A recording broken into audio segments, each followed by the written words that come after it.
সীমান্তে আবারও কিন্তু শাহজাহান ভাইয়ের সাথে আমার দেখা হয়ে গেল ভাগ্যক্রমে।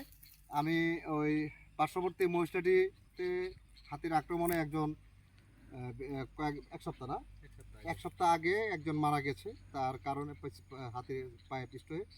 তো আমি সেগুলো খোঁজ খবর নিতে এবং সীমান্তে আমি যেহেতু সবসময় ঘোরাফেরা করি ভবঘুরে মানুষ, আমি আমি এই সীমান্তের খোঁজ খবর রাখার জন্য কিন্তু চলে আসি।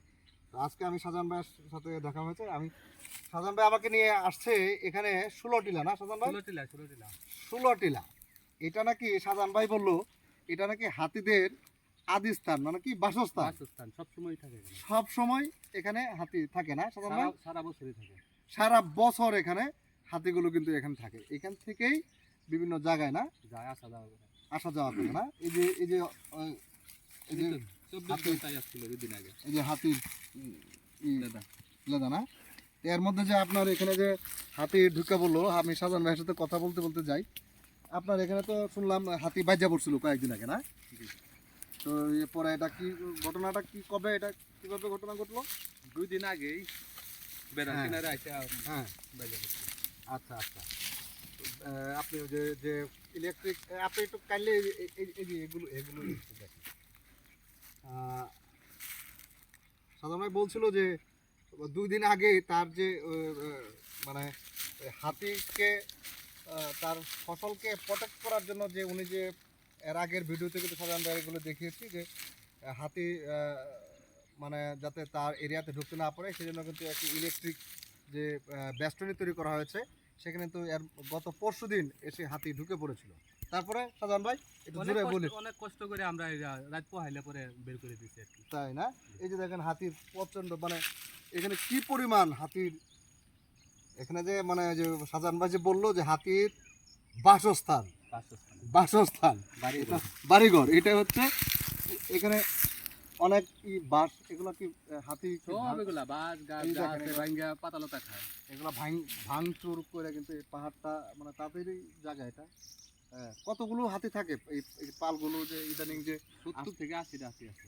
70 থেকে 80টা হাতি কিন্তু প্রায় সময় আছে। এই যে দেখুন এই যে রাস্তা, এই যে দেখেন এই যে রাস্তা, এই যে অবস্থা, মানে এই পুরো রাস্তাটি একটি ঝুঁকিপূর্ণ রাস্তা। এখানে মানে আমি সাহস করে এ পর্যন্ত আসার কারণ হচ্ছে আমার সাথে শাহজাহান ভাই আছে, এই জন্য। তো এখন তাহলে শাহজাহান ভাই সীমান্তের যে লোকজন তাদের কি অবস্থা, তারা এখন কিভাবে দিন কাটাতেছে এই মুহূর্তে? এরা আপাতত ওই নিরাপদ ভাবে থাকতেছে, সতর্ক অবস্থায় থাকতেছে, তাই না? রাত্রি যাপন করে থাকে। রাত্রি যাপন মানে যারা ওই যে গরু টরু নিয়ে আসে বা সীমান্তে যারা এই যে এই যে এই যে এই যে দেখুন এই যে এই যে এই যে দেখুন এই যে প্রত্যেকটা, মানে আপনি পাড়া দিবেন সব জায়গায় একই অবস্থা। তো এখন তাহলে যারা সীমান্তে বসবাস করতেছে বা গরু টরু চড়াচ্ছে, এরা এরা কি খুব সতর্কভাবে, খুব সতর্কভাবে, তাই না, চলাফেরা করছে? তাহলে এখন তো আর এই মানে হাতিগুলো এখন এই মুহূর্তে কোথায় আছে, তো এরকম কি কিছু জানেন নাকি? পূর্ব দিকে কিছু চলে গেছে, কিছু পূর্ব দিকে চলে গেছে, কিছু পশ্চিম তো পাশে আছে। এটা হচ্ছে জাস্ট হাতির গল্প, কিন্তু হাতির গল্পের বাইরেও এখানে একটা গল্প আছে যে এটা হচ্ছে হালুয়াঘাট উপজেলা একেবারে শেষ শেষ সীমানা। এই যে সারা ইয়াতে কিন্তু হাতির মানে মল এগুলো ছড়িয়ে ছিটিয়ে আছে। আর এই হলো হাতির গল্প। আর হাতির গল্পের বাইরে যে কথাটা আমি বলতে চাই, এটা হচ্ছে সেই জায়গা, যে জায়গাটি হালুয়াঘাট উপজেলার 1 নং ভবনকুড়া ইউনিয়নের বানাই চিরিঙ্গাপাড়া পর্যটনের অপার সম্ভাবনার একটি জায়গা। এখানে যে সৌন্দর্য, সুফল বাগান, কি বাগান? বন বিভাগের সুফল বাগান, বন বিভাগের সুফল বাগান, এই যে দীর্ঘমেয়াদী বাগান। এই যে দেখুন যে এই যে যে এই যে যে সৌন্দর্য, এই যে যে নান্দনিকতা, যে গাছের ফুল, তারপরে যে বিভিন্ন গাছের যে মানে সৌন্দর্য, হ্যাঁ, এই জায়গাটি কিন্তু নিঃসন্দেহে পর্যটনের জন্য একটি মানে আকর্ষণীয় জায়গা। যারা এই এলাকা ভিজিট করতে চান বা যারা এই এলাকা পিকনিক করতে চান বন্ধু বান্ধব পরিবার পরিজনদেরকে নিয়ে, তারা কিন্তু এই জায়গাটি একবার হলেও আপনারা এই জায়গাটি ঘুরে যেতে পারেন। আমি সবসময় কিন্তু সরকারের দৃষ্টি আকর্ষণ করে থাকি যে এই জায়গাটি যেন পর্যটনের অপার সম্ভাবনা এই জায়গাটিকে যেন পর্যটনের আওতায় নিয়ে আসা হয়। এবং এর পাশেই কিন্তু আমার আগের ভিডিওতে দেখিয়েছি, পাশেই কিন্তু ভারতের মেঘালয় রাজ্য, আর এটা হচ্ছে তুরা পাহাড়ের খুব কাছে, ডালু বর্ডারের কাছে। এই ওই পারের সাইডটার নামটা কি আপনি বলতে পারবেন? এই সাইডটা ভারতের চেরেংপাড়া। চেরেংপাড়া। ও আচ্ছা, এই সাইডটা 1119 প্লেয়ারের চেরেংপাড়া। 1119 পিলারের চেরেংপাড়া এই ভারতের এই সাইডটা। আর আমরা আছি একেবারে হালুয়াঘাটের লাস্ট সীমানা, বানাই চিরিঙ্গা পাড়ার, মানে হালুয়াঘাটের যে বর্ডার, এর বাইরে মানে 200 গজ না, 200 গজ ওপরে কিন্তু নালিতাবাড়ি মানে শেরপুর জেলায় পড়ে গেছে। তো এই হচ্ছে সৌন্দর্য। আরও একটু সামনে আপনাদেরকে নিয়ে যেতে চাই আমি, শাহজাহান ভাইকে নিয়ে একটু আগাই, একটু সৌন্দর্যগুলোকে একটু দেখাই। কষ্ট করে যখন এখানে এসেছি রোজা রেখে, তেন্ডুলকার কোনটা বিড়ি বানাইতো আগে মানুষ বিড়ি বানাইতো, এই গাছটা, তেন্ডুলকার এটা গাদিলা। এটা হলো কি ভাই, আমার লগে আন্তর্জাতিক নাম তেন্ডুলকার। এটা আন্তর্জাতিক নাম হলো টেন্ডুলকার। এটাতে বিড়ি বানানো হয়, পাতা বিড়ি খেতে হয়। এই যে এটা আমি একটু দেখাই, গাদিলা গাছ বাংলা নাম। এটা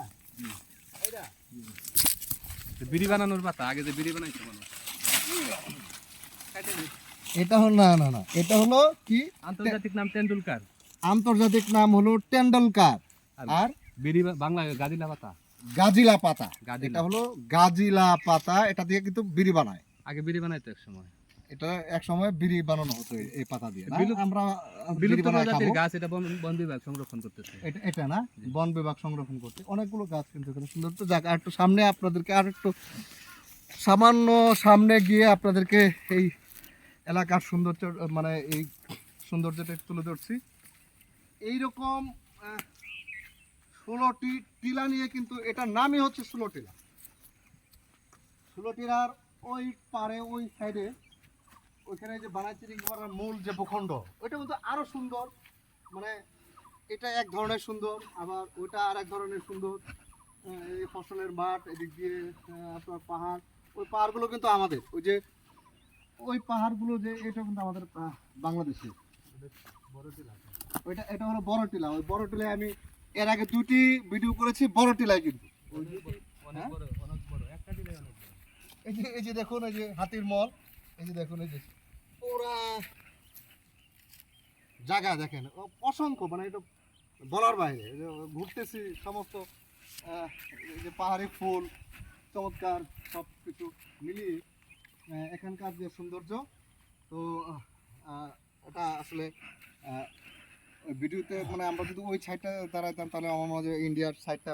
সাজান ভাই একটু ওই শেষটা করতে চাই, ওই নোম্যান্স ল্যান্ডে প্লিজ ভিডিওটা একটু শেষ করতে চাই ওই সাইডে যারা। হ্যাঁ তো আপনার না, এখানে শেষ করে দিব, এই নোম্যান্স ল্যান্ডে দাঁড়িয়েই শেষ করে দিব। আমাদের আছে শাহজাহান ভাইয়েরও, তারা আছে, আমিও বাসায় ব্যাক করে ইফতার নেব। গাড়ি, এই যে সীমান্ত, এই যে বাংলা সীমান্ত।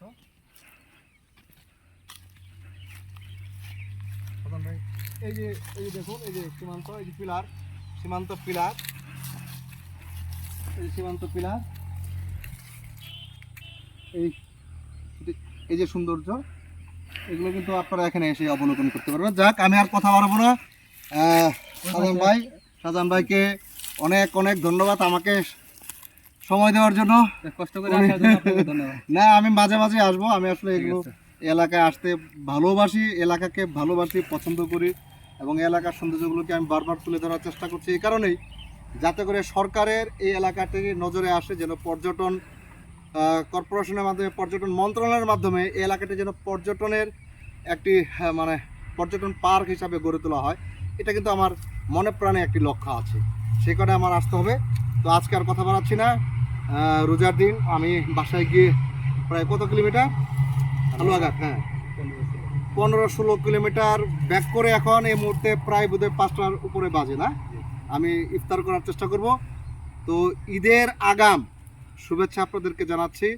দোয়া করবেন আমাদের জন্য। ঈদ মোবারক। আর শাহজাহান ভাইকে আবারও ধন্যবাদ। খুদা হাফেজ। ধন্যবাদ।